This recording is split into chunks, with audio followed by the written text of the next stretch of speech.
Si tu es une femme passionnée de yoga, mais que tu te sens déprimée, épuisée, peut-être en vraie dépression, ou si tes proches sont concernés, écoute bien comment le yoga peut te libérer de ta dépression. En ce moment, tu fais beaucoup d'efforts pour aller mieux. Tu pratiques le yoga, tu médites peut-être, tu essaies de tenir, de rester forte, mais au fond, tu te sens de plus en plus lourde, vidée, sans élan. Et si tu continues comme ça, tu risques de t'enfoncer encore plus dans cette fatigue mentale et émotionnelle jusqu'à perdre ton travail, ta santé, ton couple peut-être, tes enfants même. Aujourd'hui, je te partage quelque chose de très personnel. Moi aussi, je suis passée par là. J'ai traversé une période extrêmement douloureuse quand ma fille est décédée. C'était un vrai trou noir. J'avais plus goût à rien. Je ne me projetais plus dans l'avenir.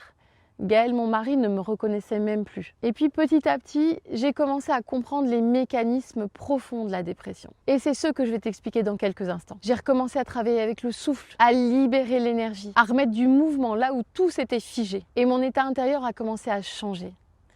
Grâce à ma pratique du yoga ciblée sur ma dépression, j'ai retrouvé progressivement mon équilibre jusqu'à pouvoir créer la Fédération française de Green Yoga, au sein de laquelle j'ai formé depuis plus de 12 000 professeurs. Et aujourd'hui, j'accompagne à mon tour des femmes à traverser leur passage difficile, la dépression, le burn-out, en se formant au yoga avec moi. On écoute le témoignage de Charlotte. La formation pré- et postnatale, la formation initiale, en yoga thérapie aussi, m'ont vraiment accompagnée dans mon changement de vie et m'ont permis de m'épanouir et de retrouver la santé mentale, physique. Dans cette vidéo, je vais maintenant te montrer pourquoi la dépression n'est pas un problème de mental à corriger. Comment le yoga explique cet état à travers le souffle et la circulation de l'énergie. Et puis aussi, surtout, je vais te montrer des pratiques respiratoires simples que tu peux commencer dès aujourd'hui pour remettre du mouvement et de la vie là où tout semblait figé. Donc reste bien jusqu'à la fin, ça va vraiment changer ta santé. Et toutes les femmes devraient aller plus loin et se former au yoga aujourd'hui, que ce soit pour devenir enseignant ou simplement pour elles, pour leur propre santé physique et mentale. Parce que oui, on vit des temps difficiles. L'époque, elle nous brasse toutes. Et face à ça, il y a deux options en fait. Soit on s'écroule, on lâche prise, mais de la mauvaise façon, soit on élève sa vibration et on monte en conscience. Donc si toi aussi tu as cette volonté de te former au yoga, que ce soit pour ta santé ou aussi pour faire du bien aux autres, eh bien alors prends rendez-vous avec moi. Le lien il est juste en dessous dans la description et on fera le point ensemble sur ton projet. En ce moment, j'ouvre un accompagnement personnalisé en tout petit groupe et je prends vraiment uniquement des gens motivés. La dépression, ce n'est pas un problème mental, c'est une compression intérieure. On a appris à analyser, à comprendre, à contrôler avec la tête. Mais la dépression, elle commence ailleurs, là où on n'a plus de mots, là où le souffle, il se bloque, là où l'énergie ne circule plus. En yoga, en fait, on appelle cet état Vishad. Ce n'est pas vu comme une faiblesse psychologique. C'est un état où le prana, l'énergie vitale en sanskrit, ne circule plus librement, notamment dans la poitrine et dans le ventre. Personnellement, quand j'ai traversé une dépression, comme je te le disais au début, j'en étais arrivée à un point où j'avais un souffle de plus en plus court. J'avais l'impression que j'allais tourner de l'œil à tout moment. Tant que tu essaies de réparer ton mental ou de le combattre, tu passes à côté de la vraie porte de sortie. En fait, la science moderne et le yoga, ils disent la même chose, mais avec des mots différents. Beaucoup de gens croient que la dépression apparaît d'un coup, mais non en fait. Les neurosciences expliquent que les émotions réprimées activent l'amygdale, qui est le centre de la peur dans le cerveau. Avec le temps, cette suppression constante affaiblit le cortex préfrontal, ce qui entraîne une baisse de motivation, de la tristesse et un engourdissement émotionnel. D'un point de vue physiologique, lorsque tu réprimes tes émotions, ta respiration devient automatiquement plus superficielle. Or, une respiration superficielle signifie un apport réduit en oxygène dans le corps et donc moins d'oxygène pour le cerveau, ce qui se traduit par une baisse d'énergie et de l'humeur. La science appelle cet état un état dépressif induit par l'hypoventilation. Mais alors, qu'est-ce qui se passe au niveau hormonal lorsque tu es en dépression? Eh bien, le cortisol augmente, tandis que la sérotonine et la dopamine, elles diminuent. Le tonus vagal, lui, il est inhibé. Donc l'ensemble de ces mécanismes est scientifiquement lié à la dépression, on le sait maintenant. Donc en psychologie, on parle d'émotions non réprimées qui restent coincées dans le système nerveux. En yoga, on parle de prana, de l'énergie vitale qui reste bloquée dans les nadis, les canaux d'énergie. C'est un peu comme les méridiens dans les traditions d'acupuncture asiatique. Et quand on retient la colère, la peur, la douleur, toute cette rétention crée une pression intérieure. Et quand ton organisme n'arrive plus à supporter cette pression, c'est là qu'on commence à s'écrouler à l'intérieur. Et les études sur le traumatisme montrent que les émotions non exprimées et les souvenirs associés restent bloqués plus longtemps dans le système nerveux. Donc en sanskrit, cet état, il est appelé samskara, c'est-à-dire des blocages énergétiques. La conclusion, elle est claire en fait.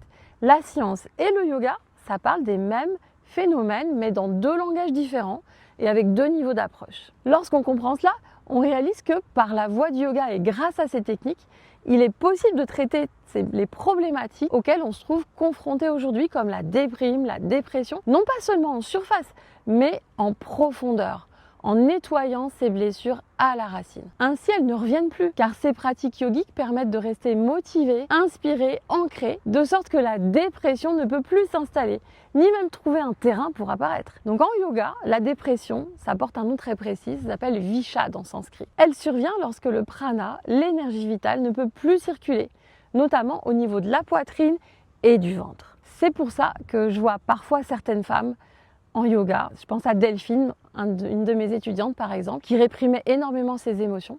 Sa respiration était super courte, super superficielle, et ça se voyait qu'elle luttait pour prendre son oxygène. Elle avait de moins en moins d'énergie au fil des mois. Et puis elle est vraiment sortie de cet état grâce aux pratiques que je vais te montrer juste à la suite. Dans quelques secondes. Heureusement, on s'en sort, sinon la vie, elle devient très sombre, parfois jusqu'à un point où il est vraiment difficile de sortir. Donc si tu veux te libérer de la dépression à la racine, tu n'as pas besoin de lutter contre ton mental. Comme Delphine, mon étudiante, tu as besoin de libérer ton prana, ton énergie vitale. Tu as besoin de libérer ton souffle et de le faire circuler. Et si toi aussi tu es motivé pour sortir de ces états, ou aider d'autres aussi à s'en sortir en devenant prof de yoga, alors postule pour un rendez-vous avec moi, le lien est juste en dessous, dans la description. Maintenant, je vais te montrer des techniques hyper efficaces que tu peux commencer à pratiquer dès aujourd'hui. Comprends bien ces deux techniques et commence à les pratiquer hyper régulièrement, tous les jours, si c'est possible. Tu en as genre pour 10 minutes, un quart d'heure.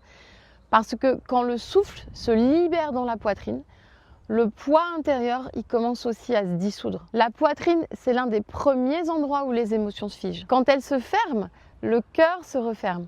L'élan vital, il disparaît. Donc, installe-toi assise, le dos droit. Tu ne dois pas avoir mangé juste avant. La poitrine bien ouverte. Tu respires profondément et tu vas inspirer comme ça. Vraiment. Et ensuite, tu laisses l'expiration se faire lentement, longue, consciente, relâchée. Encore une fois, inspire. On a un bruit là, que ça se fait un peu. Et tu laisses l'expiration se faire. En l'allongeant tranquillement, tu allonges le souffle. Et tu fais ça 11 fois. Ensuite, tu fais l'inverse. Tu inspires longuement.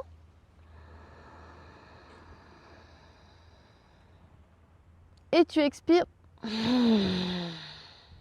comme ça.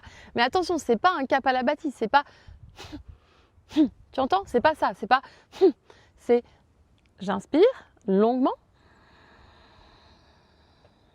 et ensuite et ça c'est 11 fois. Donc tu fais ça 11 fois l'un et 11 fois l'autre. L'accent mis sur l'inspire et puis l'accent mis sur l'expire. Parce que ce travail, il va réveiller la zone du cœur et il redonne de l'espace là où c'était tout compressé. Et personnellement, je le fais tous les matins tellement ça me fait du bien. Donc quand l'énergie recommence à circuler dans le ventre aussi, la motivation revient. Et le ventre, c'est le centre de l'énergie vitale. Quand il est bloqué, tu n'as plus envie de rien, plus d'élan, plus de direction. Donc maintenant, on va s'occuper du ventre. Donc toujours assise, colonne bien droite, poitrine ouverte. Tu inspires calmement par le nez. Et ensuite, tu ouvres la bouche.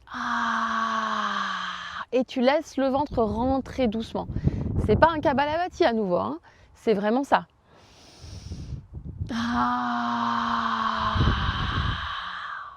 Tu vides, tu enlèves toutes les tensions accumulées dans le bas-ventre. Et nous, les femmes, on a vraiment besoin de s'intéresser à cette zone du Svadhisthana Chakra parce que tous les mouvements de notre cycle, puis notre sensibilité qui est souvent grande, et ben avec ça, c'est nécessaire de soutenir cet endroit pour ne pas garder de poids émotionnel et de bagages. Donc, quand tu auras fait ça les 11 fois, regarde maintenant comment tout est calme, comment ton mental est différent. Et puis maintenant, il va falloir aussi stabiliser le système nerveux.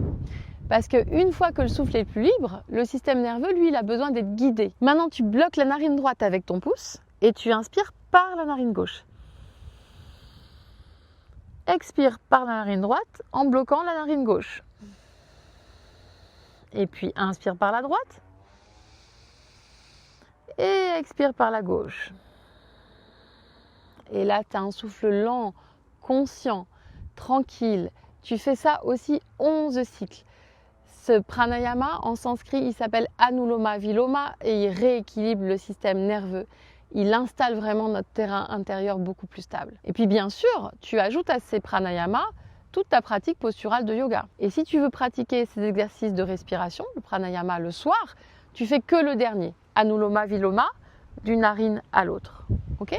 Donc maintenant, je t'encourage à pratiquer ce cycle de respiration pendant au moins 3 jours de suite. Et puis, tu pourras m'en dire des nouvelles dans les commentaires. Je te promets que ça va vraiment t'aider à te libérer des idées noires et à relâcher énormément les tensions. Moi, ça m'a vraiment sauvée. Se former en yoga, c'est plus optionnel aujourd'hui. Le yoga, c'est notre véritable outil de survie dans ce monde bizarre. Donc, pour aller plus loin, va voir ma vidéo « Comment se former en tant que professeur de yoga à 40 ans et plus ». Salut!